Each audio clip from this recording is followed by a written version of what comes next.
वामन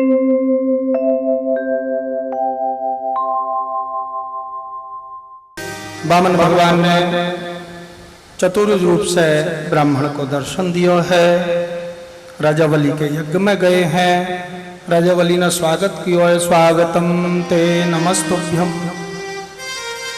ब्रह्मन् किं करवामते ब्रह्मर्षीणां तपः साक्षात् मन्ये त्वार्यवपोर्धर्म।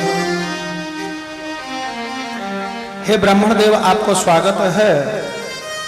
आज ऐसे लग रहे है जैसे मूर्तिमान ब्रह्म तेज हमारे यज्ञ को कृतार्थ करने के लिए आयो हुए। आज मेरे पितृस्वरण को उद्धार हो गयो। आज मेरा यज्ञ सफल है गयो जो आप जैसे ब्राह्मण हमारे यज्ञ में पधारे। राजा बलि वामन भगवान को देख के कह रहे हो, हे ब्राह्मण, हमारे यज्ञ में सभी लोग कुछ ना कुछ मांगने आ रहे हैं और आपको देख के इच्छा हो रही है कि मैं तीनों लोगों को राजा हूं, त्रिलोकी आपको देख के वन में भजन करने चलो जाऊं। वामन भगवान सोच रहे हैं, बलि, एक तो त्रिलोकी मेरी ही है, तुम वो क्या देगो, और दूसरे ठीक है जो तू कह रहे हो वही करने आया हूं, सब लेने ही आया हूं। राजा बलि वामन भगवान से कह रहे हैं, महाराज आपको जो इच्छा हो वो आप मांगो। यदि यद वटो वांछसि तत्प्रतीक्षमे त्वावार्थिनं विप्रसुतानुतर्कये गां कांचनं गुणवद्धाम अमृष्टं तथान्यपेयमृतमापि प्रकन्नं ग्रामान् समस्त्रान् तुर्गान् गजान् वा रथास्तथार्हतं संप्रतीच्छ। आपकी जो इच्छा हो सो आप मांग लो। लेकिन महाराज आप छोटे से हो, कहाँ छोटी सी ब्राह्मण कन्या देखोगे? मेरा सारे सृष्टि में शासन है, पृथ्वी में शासन है, तीनों लोकों में जहां भी छोटी सी ब्राह्मण कन्या मिल जाए, 52 अंगुल के आप और 50 अंगुल की ब्राह्मण कन्या, आपको विवाह कर दूं। वामन भगवान बोले, राजा आप तो विवाह कर दोगे, फिर भोजन पानी की व्यवस्था कहां से होगी? अच्छा, तो बढ़िया सी एक गाय दे देंगे, ब्राह्मण ब्राह्मणी को दोनों गैया को दूध पीना। महाराज आप बहू दोगे, गऊ दोगे, गाय कोई मशीन की थोड़ी होगा सो बटन दबाओ दूध दे देगी। दाना चाहिए, चना चाहिए, भूसा चाहिए, बिनौला चाहिए, खली चाहिए, कहाँ से ये सब सामग्री आएगी? बोले अच्छा, कांचनम, सोना दे देंगे, थोड़ा सा सोना बेच के घर के लिए, परिवार के लिए, गाय के लिए सब सामान ले आना। वामन भगवान राजा से बोले, राजा बहू दोगे, गऊ दोगे, सोना दोगे, हमारे पास रहने के लिए झोंपड़ी भी नहीं। हम वो आप बोरी भर के सोना दोगे, किसी पेड़ के नीचे खड़े होंगे, कोई आएगा दो मार के छीन के लेके भाग जाएगा, कहाँ रखेंगे वो सोना? बोले अच्छा। राजा बलि कहने लगे, गुणवत धाम, बढ़िया एक मकान बनवा देंगे, मोटी मोटी चूना की दीवार, आरसीसी लेंटर की छत, मजबूत दरवाजे, गोदरेज की तिजोरी, सोना सुरक्षित रहेगा, फिर तो कोई चिंता नहीं है। वामन भगवान बोले, राजा बहू दोगे, गऊ दोगे, सोना दोगे, मकान बनवाओगे, आपको कितनी देर लगती है? बोल दोगे मंत्रियों से, जल्दी से मकान बन जाएंगे, पर हम ब्राह्मण ब्राह्मणी सुबह से शाम तक वह मकान की सफाई करते रहेंगे, भजन कब होएगा? बोले अच्छा, घर के काम धंधे की चिंता हो रही है तो मृष्टम, एक 10-5 नौकर चाकर लगा देंगे, कोई घर की सफाई करेगा, कोई कपड़े धोएगा, कोई बर्तन धोएगा, कोई रसोई बनाएगा, कोई महाराज बाजार को सामान लाएगा, कोई आपके चरण दबावेगा, आप ब्राह्मण ब्राह्मणी तखत पर बैठे आराम से भजन करना, फिर तो कोई बात नहीं है। वामन भगवान बोले, राजा बहू दोगे, गऊ दोगे, सोना दोगे, मकान बनवाओगे, नौकर चाकर लगवाओगे, वो नौकर चाकर हवा खा के काम करेंगे क्या? अरे उनके लिए अन्न पानी की व्यवस्था कहां से होगी, भोजन पानी की? और आप जो स्वर्ण दोगे, अगर उसको बेच बेच के उन्हें खिलाया तो जल्दी खत्म हो जाएगा।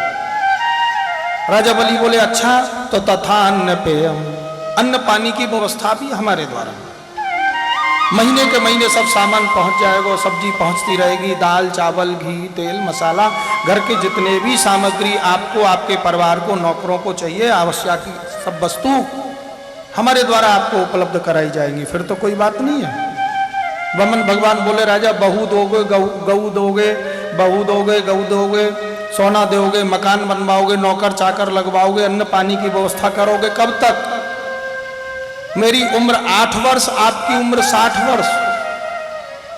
मैं जब 50 को होऊंगा, आप 100 के होके चले जाओगे, आपका बेटा राजा बन जाएगा।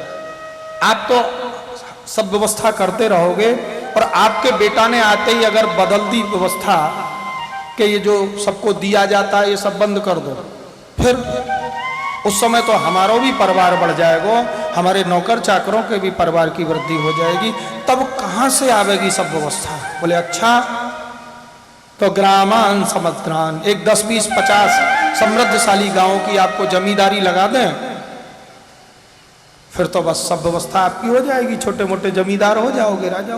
बोले महाराज कहाँ कहाँ जाएंगे गांव गांव में? बोले घोड़ा दे देंगे। अरे महाराज घोड़ा से गिरे हाथ पैर टूट जाएंगे, तो गजानवा हाथी दे देंगे। बोले महाराज घोड़ा से गिरे तो हाथ पैर टूटेंगे, और किसी दिन हाथी से गिर गए ना तो बस। बोले अच्छा, हाथी घोड़ा से डर लगता है तो रथास तथा बढ़िया रथ दे देंगे।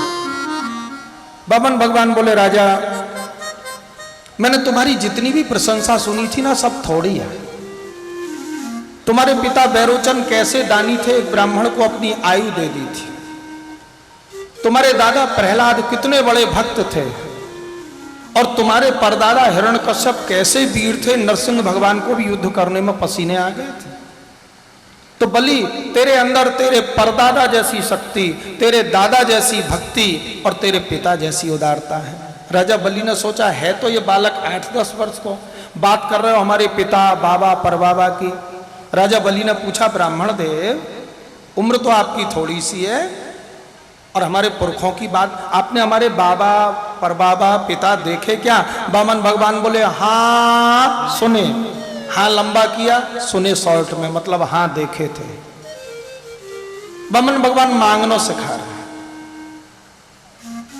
बामन भगवान कह रहे हैं, बलि हम तुम्हारे यज्ञ को देखने आ रहे थे, एक भले आदमी के दरवाजे पे बैठ के भजन करने लगे, मैंने कान पकड़ के भगा दिया। मन में आया हमारे पास अपनो 3 पैर भूमि होती, आराम से झोंपड़ी बना के भजन करते, इसलिए हमको 3 पग भूमि दे दो।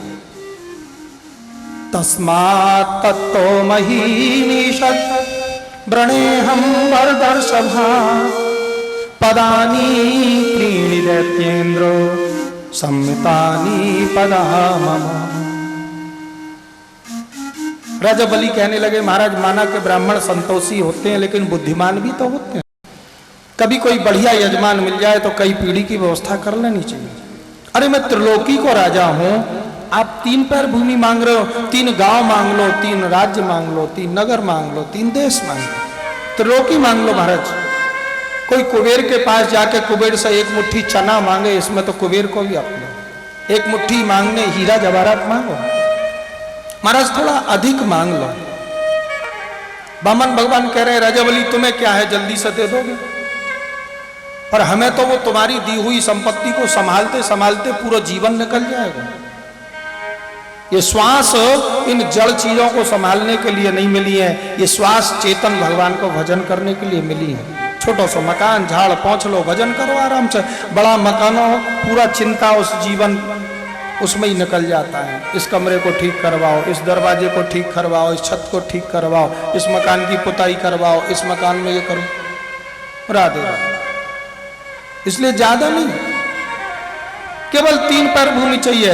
तस्मात् तत्तो महीनीषत् व्रणेऽहं वरदर्शभा पदानि त्रीणि दैत्येन्द्रो सम्मितानि पदा मम।